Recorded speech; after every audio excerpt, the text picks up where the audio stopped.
வாழ்க்கையில் வந்து அடுத்த ஸ்டேஜ் போகிறதுக்கு எனக்கு ரொம்ப கஷ்டமாக இருக்குது.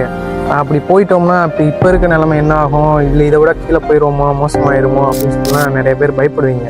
அதை எப்படி ஓவர் கம் பண்ணுறதுன்னா, நீங்கள் வந்து ஒரு ஸ்டேஜுக்கு போன பிறகும் இவங்கள மாதிரி நம்ம கஷ்டப்பட்டுறக்கூடாதுன்னு உங்களுக்கு ஒரு பயம் இருக்கும். ஒருத்தவங்களை பார்த்ததே அந்த பயம் வரும்.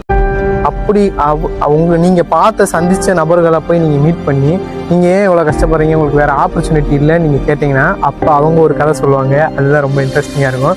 இந்த மாதிரி நான் வந்து 10th படிச்சுட்டு இருக்கும் போது வந்து பப்ளிக் எக்ஸாமு எல்லாருமே பயங்கர பரபரப்பாக இருப்பாங்க.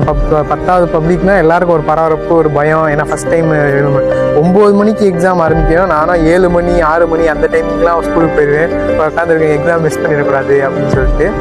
அப்போ வந்து வாட்ச்மேன் வந்து எல்லாரும் வரட்டும்பா, அப்புறம் கிளாஸ் ஓப்பன் பண்ணுறேன், நீங்கள் வரைக்கும் இந்த டேபிளில் உட்காருன்னு சொல்லிட்டு ஒரு மர டேபிள் போட்டு உட்கார வச்சுருப்போம். அப்போ அவர் பல் வளர்க்குவார், சாப்பிடுவார், எல்லாம் செஞ்சுட்டு இருப்பார்.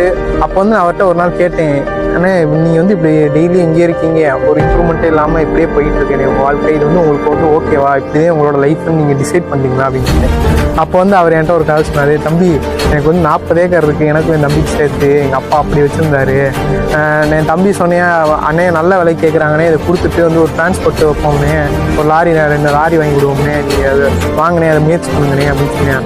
தம்பி நீ வந்து போ, எனக்கு போ, உன் இடத்த விட்டு நீ போ, என் இடம் 20 ஏக்கர் எனக்கு போதும், அதை வச்சு அதில் நான் ஒரு தட்டாங்காய் போட்டு பொழைச்சா கூட நான் பொழைச்சிக்குவேன், எனக்கு அப்படி ஒன்றும் போயிதே நான் கஷ்டப்பட்டுதே பொழைக்கணும்லாம் இல்லை அப்படின்னு நினச்சேன்.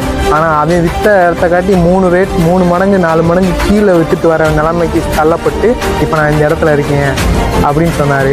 அதனால் உங்களுக்கு ஒரு ஆப்பர்ச்சுனிட்டி கிடைக்குதுன்னா அது அப்போ அந்த நிமிஷம் தான். அடுத்து வந்து அந்த ஸ்டெப்பை விட்டு இறங்கி வந்துட்டிங்கன்னா திருப்பி அந்த ஸ்டெப் ஏறதுக்கான வாய்ப்பு உங்களுக்கு கிடைக்காது. அதனால் வாழ்க்கையில் எந்த ஸ்டேஜ்லேயும் எல்லா டைம்லேயும் வந்து ஒரு மிரரில் உங்களை நீங்கள் பார்க்கும்போது நீங்கள் அந்த டைமில் அதை பண்ணியிருக்கணும்டா, தப்பு பண்ணிட்டேன் அப்படின்னு மட்டும் உங்ககிட்ட நீங்கள் ரெக்ரெட் பண்ணுற மாதிரி எதுவும் பண்ணிடாதீங்க. அதுதான் லைஃப்பில் ரொம்ப முக்கியமான விஷயம்.